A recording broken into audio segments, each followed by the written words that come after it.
علی بھائی اگلا سوال ہے، کیا مسلسل 3 جمعے چھوڑنے والا کافر ہو جاتا ہے؟ اگر ایسا ہی ہے تو کیا اسے دوبارہ کلمہ پڑھا کر مسلمان کرنا پڑے گا؟ اگر ہاں تو پھر اس نے نکاح کا کیا ہوگا؟ پلیز اس حوالہ سے کوئی ریکارڈنگ کروائیں، کیونکہ پریکٹیکلی مسلمانوں کی اکثریت اس جرم عظیم میں مبتلا ہے۔ انا للہ و انا الیہ راجعون۔ انا للہ و انا الیہ راجعون۔ دیکھیں یہ جرم اسی لیے ہو رہا ہے کہ امت کو کہانی کرا دی گئی ہے کہ جس نے ایک دفعہ بھی کلمہ پڑھ لیا ہے اب جنت اس کی گارنٹیڈ ہے، جو مرضی کرتا رہے۔ اور یہ بھی چیزیں آؤٹ آف کانٹیکسٹ پیش کی گئی ہیں، یہ اس طریقے سے نہیں تھا۔ صحیح بخاری کی حدیث ہے، نبی صلی اللہ علیہ وآلہ وسلم نے فرمایا میری پوری امت جنت میں جائے گی سوائے اس کے کہ جس نے جنت میں جانے سے انکار کر دیا۔ تو پوچھا گیا کہ من ابا یا رسول اللہ، کس نے انکار کیا؟ تو آپ نے فرمایا کہ جس نے میرا حکم مانا وہ جنت میں جائے گا، اور جس نے میری نافرمانی کی اس نے جنت میں جانے سے انکار کر دیا۔ باقی وہ بات الگ ٹھیک ہے، بخاری اور مسلم میں حدیث ہے کہ نبی صلی اللہ علیہ وآلہ وسلم بار بار دوزخ کی طرف جائیں گے، اللہ تعالیٰ ان کے لیے تعداد مقرر کرے گا، اللہ کے اذن سے آخر میں اس شخص کو بھی جنت سے دوزخ سے نکال کے جنت میں لے آئیں گے کہ جس کے دل میں رائی کے دانے کے برابر بھی ایمان ہوگا۔ لیکن یہ کون سوچ سکتا ہے کہ کتنا عرصہ اس کو وہ جہنم میں وہ پیریڈ گزارنا پڑے گا۔ اللہم اجرنا من النار۔ یہاں تو کہہ دیتے ہیں جناب ایک پھیرا لگے گا، آپ کو پھیرے کی لینتھ کا ہی نہیں پتا۔ ہم لوگ تو 5 سے 10 سیکنڈ کے لیے موم بتی کے فلیم کے اوپر نہیں ہاتھ رکھ سکتے۔ دنیا کی آگ، اور بخاری اور مسلم دونوں میں حدیث ہے کہ آخرت کی آگ جو ہے وہ دنیا کی آگ سے 70 گنا تیز ہے۔ تو یہ بات کر دینا بڑا آسان ہے۔ اچھا آپ اس کو دنیا میں اگر کسی کو پریکٹیکلی امیجن کروائیں نا تو وہ کانپ اٹھے گا۔ اگر کسی کو آ جائے نا کہ تمہیں ایک جمعے کی نماز چھوڑنے پر، یا ایک فجر ظہر اثر مغرب کی چھوڑنے پر، فجر چھوڑنے پر فجر سے لے کر ظہر تک ایک 10 بائی 10 کے کمرے میں رکھا جائے گا جس میں 100 کوبرا سانپ ہوں گے، 100 بچھو ہوں گے اور 100 اژدہے ہوں گے، بس صرف فجر سے ظہر تک تم نے وقت گزارنا ہے ایک نماز چھوڑنے پہ، تو وہ کانپ اٹھے گا اس تصور سے ہی، کیونکہ اس کو امیجن کر سکتا ہے۔ آخرت چونکہ دیکھی نہیں ہے تو وہ کہتا ہے بس ٹھیک ہے دیکھی جائے گی انشاءاللہ تعالیٰ، جو کچھ بھی ہے تیرے محبوب کی امت سے۔ تو جمعے کا معاملہ تو بہت سینسٹیو ہے۔ جمعے کی آپ اہمیت کا اندازہ اس بات سے لگا دیں کہ جمعے کی نماز کے اوپر ایک پوری سورت ہے، اس کا نام ہی سورۃ الجمعہ ہے، سورت نمبر 62 پارہ نمبر 28 میں، اور اس میں باقاعدہ اللہ تعالیٰ نے جمعے کی فرضیت کا ذکر کیا ہے۔ اعوذ باللہ من الشیطان الرجیم، بسم اللہ الرحمن الرحیم۔ یا ایہا الذین آمنوا اذا نودی للصلاة من یوم الجمعہ، اے ایمان والو جب ندا دی جائے، اذان دی جائے جمعے کے لیے، اس کی نماز کے لیے جمعے کے دن، فاسعوا الی ذکر اللہ، تو جلدی سے لبکو اللہ کے ذکر کی طرف، وذروا البیع، اور تجارت چھوڑ دو، ذالکم خیر لکم ان کنتم تعلمون، اسی میں تمہاری خیریت ہے اگر تم جانتے ہوتے۔ فاذا قضیت الصلاۃ، ہاں جب نماز پڑھ چکو، فانتشروا فی الارض وابتغوا من فضل اللہ، اس کے بعد تم زمین میں پھیل سکتے ہو اور اللہ کے فضل کو تلاش کرو۔ یعنی آپ صرف جمعے کے اس ٹائم پیریڈ کے لیے آپ نے کاروبار زندگی کو ترک کرنا ہے۔ وَاذْكُرُوا اللَّهَ كَثِيرًا لَعَلَّكُمْ تُفْلِحُونَ، اور اللہ کو بہت کثرت سے یاد کرو تاکہ تم فلاح پا جاؤ۔ تو جمعے کی فرضیت قرآن میں آئی ہے، اس سے آپ اس کی اہمیت کا اندازہ لگا سکتے ہیں۔ باقی جتنی نمازوں کا ذکر ہے وہ جنرل ہے ان کی فرضیت کے اعتبار سے، یا ایون سورۃ النور کے اندر صلاۃ الفجر اور عشاء اور ظہر کا ذکر آیا ہے تو وہ پردے کے اعتبار سے آیا ہے۔ فرضیت کا جہاں تک ذکر ہے نا اسپیسیفکلی وہ جمعے کی نماز ہے، اسی لیے اس کی سب سے زیادہ امپورٹنس ہے۔ اور جمعے کی بھی نماز کی امپورٹنس نہیں ہے، جمعے کی اس ایکٹیویٹی کی امپورٹنس ہے۔ نماز تو اللہ تعالیٰ نے اس دن ویسے ہی کم کر دی ہے، 4 کی بجائے 2 فرض کر دی ہیں۔ خطبے کی امپورٹنس ہے، اور یہ مسلمانوں کی ایک ویکلی پولیٹیکل گیدرنگ ہے، اور سالانہ پولیٹیکل گیدرنگ مسلمانوں کی عید کی نمازیں ہیں، اور انٹرنیشنل گیدرنگ سالانہ جو ہے وہ حج کی گیدرنگ ہے۔ یہ یعنی جمعے کے خطبے اس لیے نہیں ہے کہ یہاں پہ آپ نے لوگوں کو یعنی نکاح، طلاق اور استنجے کا طریقہ، یہ ساری چیزیں بتانی ہیں اصل میں پولیٹیکل ایشوز کو ایڈریس کرنے کے لیے، تاکہ لوگ ایک پیج کے اوپر آئیں مسلمان۔ اسی لیے جمعے کی گیدرنگ ایک شہر میں ایک سے زیادہ ہونی بھی نہیں چاہیے۔ یہ تو آج کل ایک چندے کے چکر میں اتنی جامع مسجد بن گئی ہیں، ادروائز اصولاً دیکھا جائے تو ایک شہر میں ایک جامع مسجد ہوگی۔ ایران میں آپ چلے جائیں، تہران میں ایک جگہ جمعہ ہوتا ہے اور 15 سے 20 لاکھ لوگ ایک جگہ جمعہ پڑھ رہے ہوتے ہیں، اور ایران کا پریزیڈنٹ جمعے کا خطبہ دیتا ہے۔ یہاں پہ بھی ہمارے پرائم منسٹر کو فیصل مسجد میں خطبہ دینا چاہیے۔ تو آپ دیکھیں پھر کس طریقے سے قوم ایک جگہ جمع ہوتی ہے۔ ہم تو ایک قوم بھی نہیں اسی وجہ سے۔ بہرحال یہ الگ سے ایک ٹاپک ہے۔ جمعے کی فرضیت کے اعتبار سے سورۃ الجمعہ کافی ہے۔ بخاری اور مسلم دونوں میں حدیث ہے، نبی صلی اللہ علیہ وآلہ وسلم نے فرمایا کہ اگرچہ ہم سب سے آخر میں آئے ہیں، لیکن قیامت والے دن ہم سب سے سبقت لے جائیں گے، یہود و نصارہ سے بھی۔ پھر نبی علیہ السلام نے اس کی ریزن بتائی کہ اللہ تعالیٰ نے جمعے کا دن یہودیوں پر پیش کیا، انہوں نے اس کی قدر نہیں کی، انہوں نے ہفتے کا دن اپنے لیے چوز کر لیا۔ پھر نصارہ پہ پیش کیا، انہوں نے اس کی قدر نہیں کی، اور اتوار کا دن انہوں نے چوز کر لیا۔ پھر اللہ نے ہماری رہنمائی کر دی جمعے کے دن کے لیے۔ اچھا، نبی علیہ السلام نے اس کو اللہ کی طرف منسوب کیا کہ اللہ نے ہمارے لیے رہنمائی مقرر کر دی کہ ہم جمعے کی طرف متوجہ ہوئے۔ اور پھر نبی صلی اللہ علیہ وآلہ وسلم نے فرمایا کہ قیامت والے دن، یعنی اس جمعے کے دن کے تحفے کو ایکسیپٹ کرنے کی وجہ سے قیامت والے دن ہم سبقت لے جائیں گے، یعنی سب سے پہلے جنت میں جانے والے نبی صلی اللہ علیہ وآلہ وسلم کے امتی ہوں گے انشاءاللہ تعالی۔ اللہم اجعلنا منہم، آمین۔ صحیح مسلم میں ایک حدیث ہے کہ نبی صلی اللہ علیہ وآلہ وسلم نے فرمایا کہ جمعے کا دن باقی تمام دنوں کا سردار ہے۔ اسی دن آدم علیہ السلام پیدا ہوئے، اسی دن وہ جنت میں داخل کیے گئے، اسی دن جنت سے نکالے گئے، اور اسی دن قیامت قائم ہوگی۔ ایک اور حدیث ہے بخاری اور مسلم دونوں میں، نبی صلی اللہ علیہ وآلہ وسلم نے فرمایا کہ جمعے کے دن ایک گھڑی، ایک لمحہ ایسا آتا ہے کہ اس گھڑی میں جو اللہ سے خیر مانگی جائے نا، اللہ تعالیٰ وہ خیر عطا فرما دیتا ہے۔ اچھا، اس میں اب مختلف اقوال ہیں۔ بہرحال صحیح مسلم میں ایک حدیث ہے کہ نبی علیہ السلام نے فرمایا کہ یہ جو قبولیت کی گھڑی ہے نا، یہ خطیب کے ممبر پر بیٹھنے سے لے کر نماز جمعہ کے ختم ہونے تک ہے۔ اس دوران یہ ایکٹیویٹی ہے، یعنی ایک گھڑی ایسی آتی ہے جو قبولیت کا وقت ہے۔ ویسے پبلک میں مشہور ہے کہ وہ دو خطبوں کے درمیان وہ بھی ہو سکتا ہے، اس کے علاوہ بھی نماز کا بھی وقت ہو سکتا ہے جس میں آپ اللہ کی طرف رجوع لاتے ہیں۔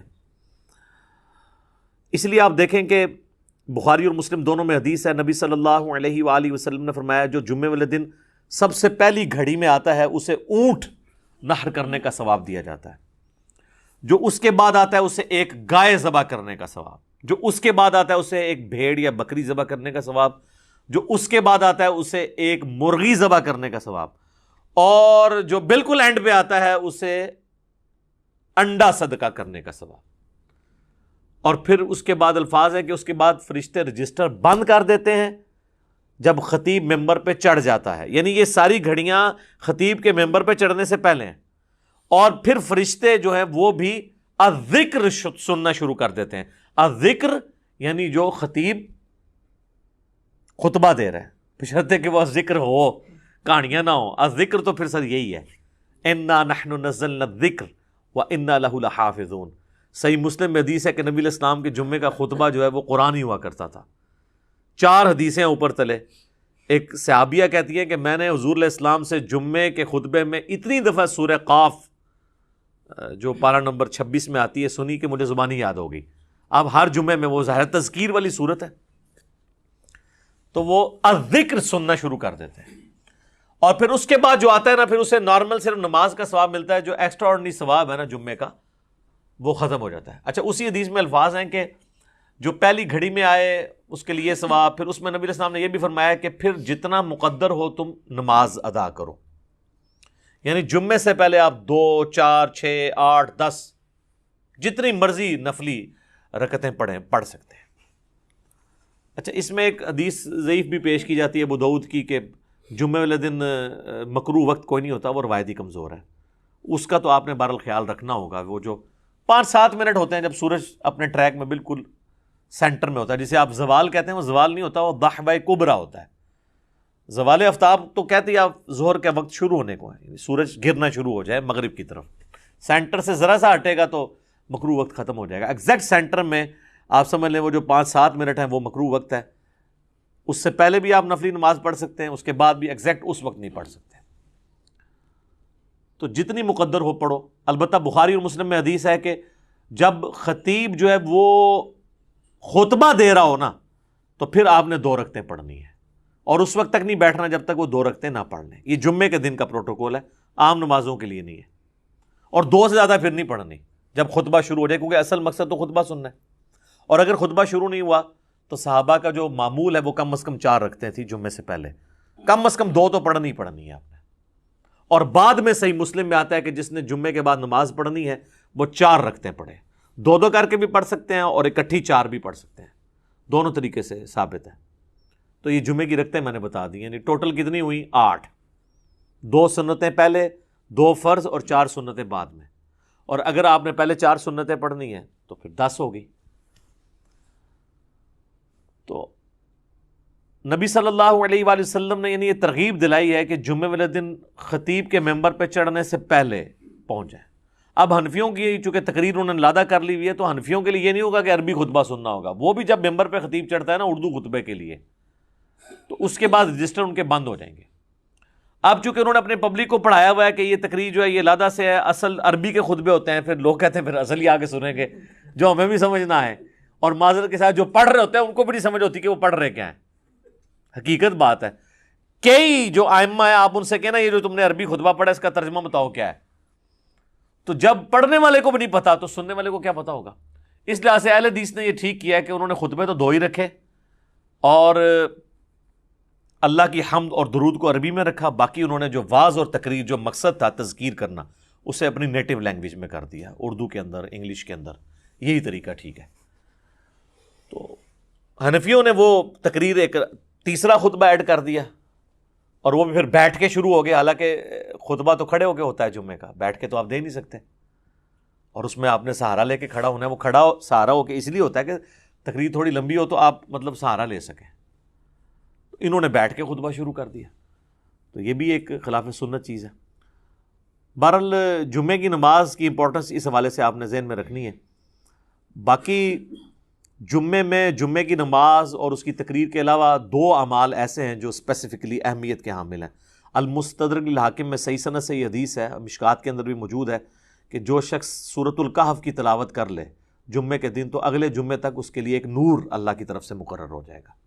اور ابو داؤد میں ایک حدیث ہے, مشکات میں بھی ہے, سنن نسائی میں بھی, ابن ماجہ میں بھی, کہ نبی صلی اللہ علیہ وآلہ وسلم نے فرمایا کہ جمعے کا دن جو ہے یہ یوم مشہود ہے, یعنی اللہ کے حضور اعمال پیش ہونے کے اعتبار سے. اور اس دن آدم علیہ السلام پیدا ہوئے اور یہ تمام دنوں کا سردار ہے. تم اس دن مجھ پر کثرت سے درود پڑھو, تمہارا درود مجھ پر پیش کیا جائے گا. تو صحابہ نے عرض کیا اللہ کے محبوب علیہ السلام جب آپ فوت ہو جائیں گے اور آپ کی ہڈیاں مٹی میں مل جائیں گی, یہ الفاظ ہیں حدیث کے, کیونکہ اس وقت 295 سی اس طرح اپلائی نہیں ہوتی تھی سوال پوچھنے کے اوپر, تو تب بھی آپ پہ درود پیش ہوگا. تو آپ نے فرمایا ہاں, ان اللہ حرم علی الارض ان تأکل اجساد الانبیاء, بے شک اللہ تعالیٰ نے حرام کر دیا ہے مٹی کے لیے کہ وہ نبیوں کے جسموں کو کھائے. تو درود مجھ پر اس وقت بھی پیش ہوگا. تو جمعے کا دن اسپیسیفکلی درود شریف کا دن بھی ہے. اللہم صلی علی محمد وعلی آل محمد. اب آ جائیں وہ جمعے کے تاریخ کے اعتبار سے. صحیح مسلم میں ایک حدیث ہے, نبی علیہ السلام نے فرمایا کہ لوگوں جمعہ چھوڑنے سے باز آ جاؤ, ورنہ ایسا نہ ہو کہ اللہ تعالیٰ تمہارے دلوں پر مہر لگا دے. اور یہ مہر وہ ہے صم بکم عمی فہم لا یرجعون, ختم اللہ علی قلوبہم وعلی سمعہم وعلی ابصارہم والعیاذ باللہ تعالی. اور جامع ترمذی میں حدیث ہے جس نے مسلسل 3 جمعے چھوڑ دیے اللہ تعالیٰ اس کے دل پر مہر لگا دے گا. اچھا, اسی وجہ سے یہ پبلک مشہور ہے کہ 3 کٹھے نہیں چھوٹنے چاہیے. اندازہ کریں آپ, ان کو پتہ ہی نہیں ہے کہ یار مطلب صرف جمعہ ہی ہے مسلمان کے لیے, 3 نہیں چھوٹنے چاہیے. وہ کہتے ہیں نہیں, مسلم شریف میں حدیث ہے نا کہ ایک جمعے سے لے کر دوسرا جمعہ درمیان کے گناہوں کا کفارہ ہے. یعنی جو کام چک کے رکھو، جمعہ پڑھ لو، کام ختم۔ تو یہ پوری حدیث اس طرح نہیں ہے میرے بھائی، پوری حدیث اس طرح ہے اگر کبیرہ گناہوں سے بچا جائے تو ایک جمعے سے دوسرا جمعہ، اس تو بھی آسان کام، ایک رمضان سے دوسرا رمضان۔ شکر ہے تسی اے نہیں لے آیا جمعہ دے ہفتے بعد پھر اللہ کی بارگاہ، ایک رمضان سے دوسرا رمضان اور ایک نماز سے دوسری نماز درمیان کے گناہوں کا کفارہ ہے اگر کبیرہ سے بچا جائے۔ تو سب سے کبیرہ گناہ شرک کے بعد اگر کوئی ہو سکتا ہے تو وہ فرض نماز چھوڑنا ہے۔ تو اگر کبیرہ گناہ نہیں کیے، یعنی ایک جمعے سے لے کر اگلے جمعے تک کوئی نماز نہیں چھوڑی، پھر چھوٹے گناہ معاف ہوں گے۔ نماز چھوڑنے سے بڑا کون سا گناہ ہے؟ صحیح مسلم میں حدیث ہے بندے کے ایمان، شرک اور کفر کے درمیان فرق نماز ہے۔ جامعہ ترمذی میں حدیث ہے، شقیق تابعی کہتے ہیں کہ صحابہ کرام صرف تارک الصلاح کی تکفیر کرتے تھے، جو نماز چھوڑنے والا نا اسے کافر سمجھتے تھے، اس کے علاوہ کسی گناہ کے اوپر وہ کفر کا فتویٰ نہیں لگاتے تھے۔ ابو داؤد ترمذی میں حدیث ہے، جس نے جان بوجھ کے نماز چھوڑی گویا اس نے کفر کیا۔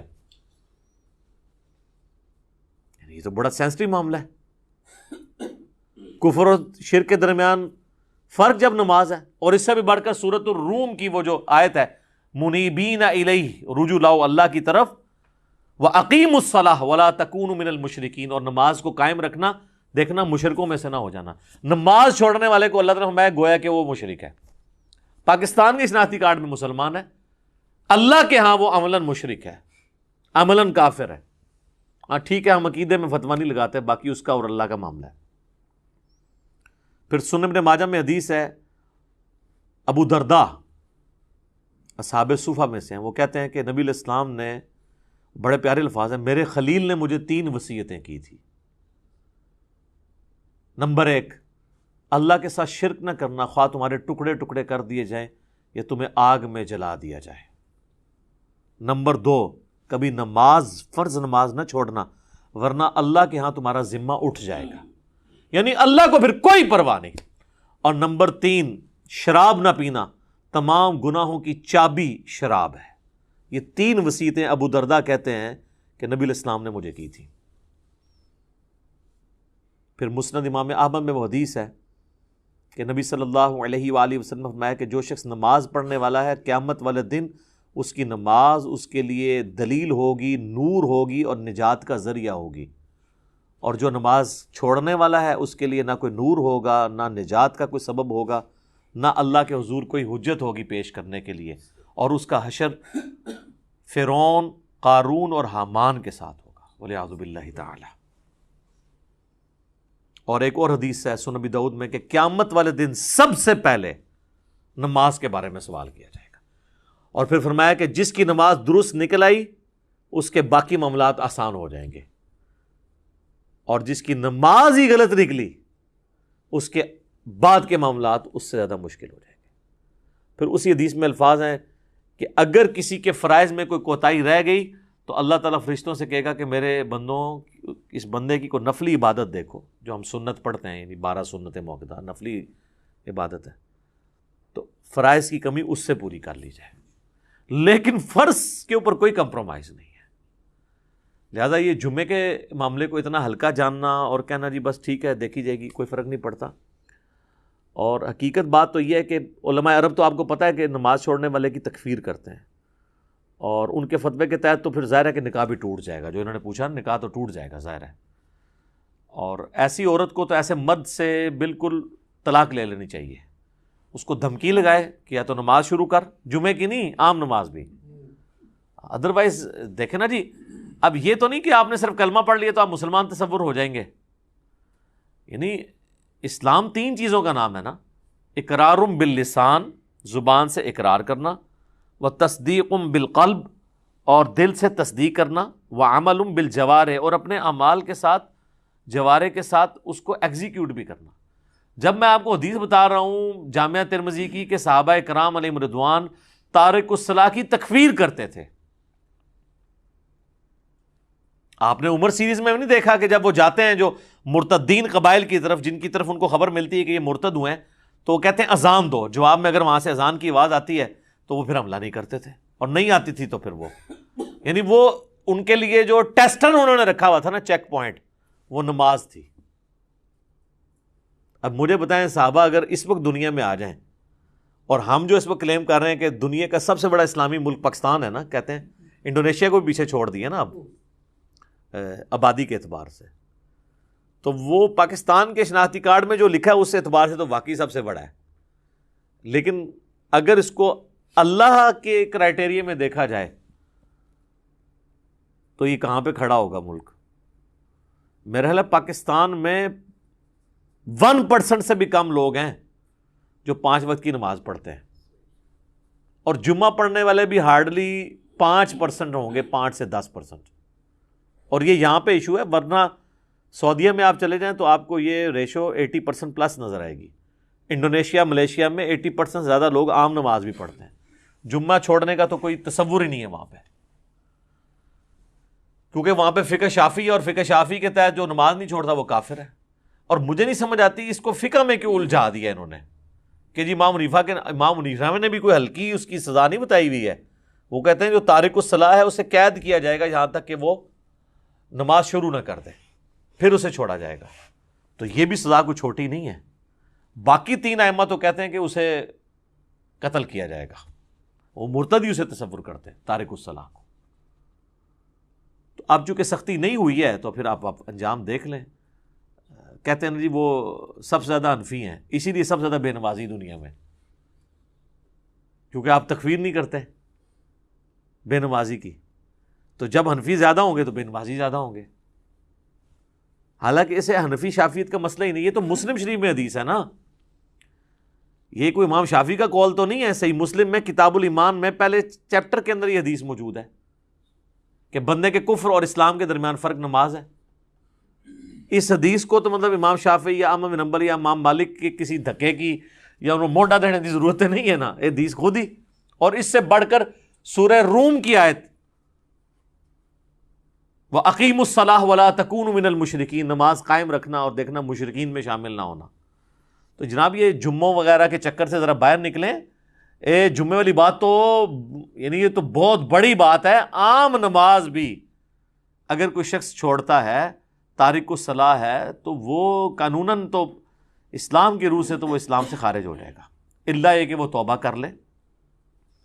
ویسے تو یہ چھوٹے موٹے, ویسے تو ان کو یہ پڑھایا ہوا ہے کہ اگر کوئی بریلوی دیوبندی کے پیچھے جا کے نماز پڑھ لے یا اس کا نماز جنازہ تو اس کا نکاح ٹوٹ جاتا ہے, تجدید ایمان بھی اسے کرنا پڑتا ہے. اس سے کبھی یہ نہیں بتایا گیا کہ تو نماز نہیں پڑھتا تو اس پہ بھی تیرا نکاح ٹوٹے گا. کتنا یار دیکھیں آپ کتنا بڑا مسئلہ ہے. یعنی جو بڑا ایشو تھا وہ نہیں بتایا گیا اسے کہ نماز چھوڑنے سے بھی تیرا نکاح ٹوٹ سکتا ہے, نماز چھوڑنے کی وجہ سے بھی تیری بیعت, چلے جو بھی انہوں نے ایک ٹوٹی پوٹی فارم میں اپنا ایک سلسلہ شروع کیا ہے وہ ٹوٹ سکتا ہے. ادھر تو وہ جن کے بیعت ہوئے ہوتے ہیں وہ نہیں نماز پڑھتے. خود کہاں سے پڑھنی ہے انہوں نے؟ اللہ ماشاء اللہ بہت کم لوگ ہیں کہ جو نماز پڑھتے ہوں. اور جماعت کے ساتھ نماز کا اہتمام کرنا, خوشو خضو سے پڑھنا, یہ تو آپ چھوڑ دیں. اسی لیے پھر انہوں نے ایک جھوٹی کہانی یعنی سب کے ہاں ملتی ہے کہ جی وہ نماز تو اللہ کی معرفت کا ذریعہ ہے, جو اللہ تک پہنچ چکے ہوں تو نماز ان کو ضرورت ہی نہیں ہے, یا اگر انہوں نے پڑھنی ہے تو وہ کہتے ہیں دل کی نماز ہوتی ہے. چندہ دل کا نہیں ہوتا. جو روٹیاں اور روسٹ توڑتے ہیں اور کھاتے ہیں, اپنی توندیں بڑھاتے ہیں, وہ دل کی نہیں ہوتی. اور جہاں بات آتی ہے نماز پڑھنے کی وہ دل کی ہوتی ہے. ٹھیک ہے. اور نماز پڑھنے کے لیے جاتے ہیں مکے مدینے, پیشاب کرنے کے لیے اپنے ٹوائلٹ میں جاتے ہیں. ان کے تو ٹوائلٹس کو لگائیں تالے, انہوں کو جتنے نماز پڑھنی ہے استنجا بھی اتنے ہی کرو جا کے روحانی طور پہ. تم لگ پتہ جائے گا روحانی طور سے کدھر جا. یعنی جو بندہ یہاں بیٹھے بیٹھے مکے اور مدینے جا کے نمازیں پڑھ رہا ہے, استنجا کرنے کے لیے وہ کیوں اٹیچ باتھ میں جاتا ہے؟ اتنی بڑی ایکٹیویٹی وہ پرفارم کر رہا ہے تو استنجا بھی ہوتے ہی کرو. ٹھیک ہے. ان کے آپ ٹوائلٹ بند کریں, ان کے اوپر CCTV کیمرے لگائیں اور دیکھیں پھر جناب یہ کتنی دیر آپ کو نمازیں پڑھ کے بتاتے ہیں. سب کہانیاں ان کی کھل جائیں گی.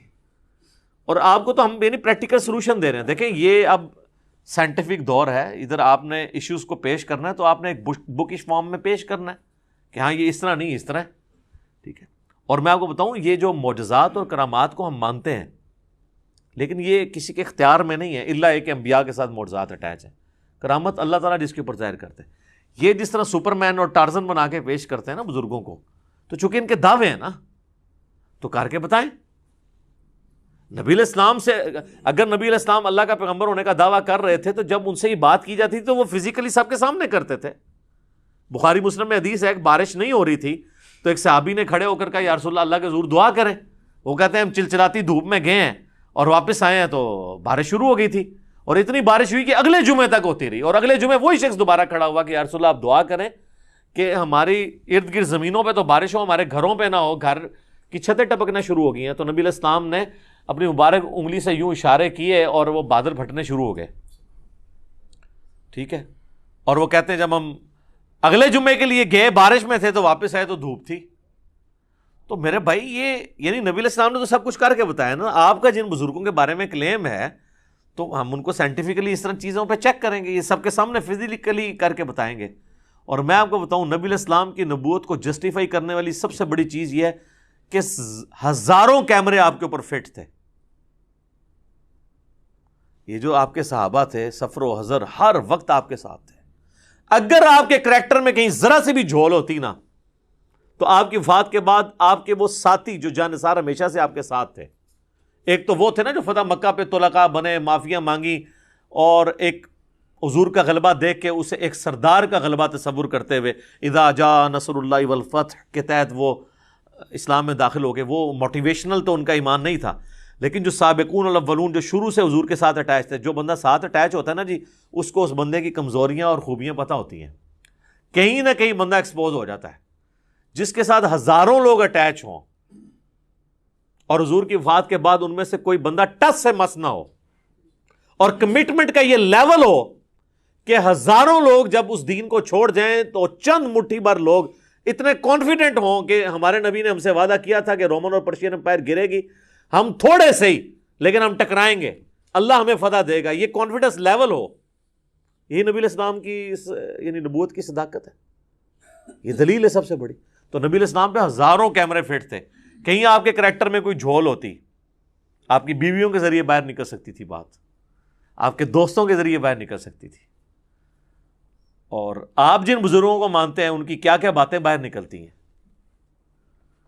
پرانوں کی نکلتی تھی وہ میں نے نکال دی ہیں, اور نیوں کی تو اس لیے نکل رہی ہیں کہ پرانے زمانے میں بھی اگر ان کو اسی طریقے سے پرانوں کو بھی چیک کیا جاتا کریٹیکلی کیمروں کے ذریعے یا باقی معاملات کے ذریعے تو آپ دیکھ لیتے کہ ان کے بھی ماشاءاللہ الا ماشاءاللہ اچھے لوگ بھی ہوں گے. میں نے یہ نہیں کہتا کہ برے لوگ ہی ہیں سارے, لیکن یہ ہے کہ یہ بڑی مشکل سے حسن ظن قائم رہتا ہے کہ آپ اتنے یعنی عجیب و غریب قسم کے دعوے کرتے ہیں.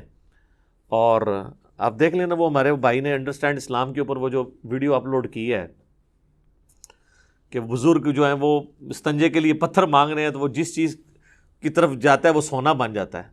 اور پھر وہ جناب یہ بھی بتا رہے ہیں کہ حضرت وہ کہنے لگے جی بال بڑھ گئے تھے, انہوں نے کہا تیرے نبی کی سنت ٹوٹ رہی ہے تو اس لیے مجھے کچھ پیسے دے دے. یار اللہ کے بندو, وہ کہتے ہیں سال ہوا ہے کچھ نہیں آپ سے مانگا, اب یہ سنت ٹوٹ تو سنت بھی ٹوٹنے لگی تو ابھی بھی مانگنے کی ضرورت نہیں ہے. جس نے سال آپ کو بغیر کھائے پیے سارا کچھ معاملہ کر دیا ہے تو روحانی طور پہ بال کٹ جائیں خود بخود ہی. روحانی طور پہ اگر بندہ زندہ ہے تو بال بھی روحانی طور پہ کٹ جائیں, ناخن کٹ جائیں, ختنہ بھی ہو جائے, روحانی طور پہ نہیں ہوتا. سب کہانی ہے جناب. تو اللہ تعالیٰ ہمیں فہم اور عقل دے اور ہم چیزوں کو صحیح طریقے سے سمجھیں. ٹھیک ہوگا. جزاکم اللہ خیر.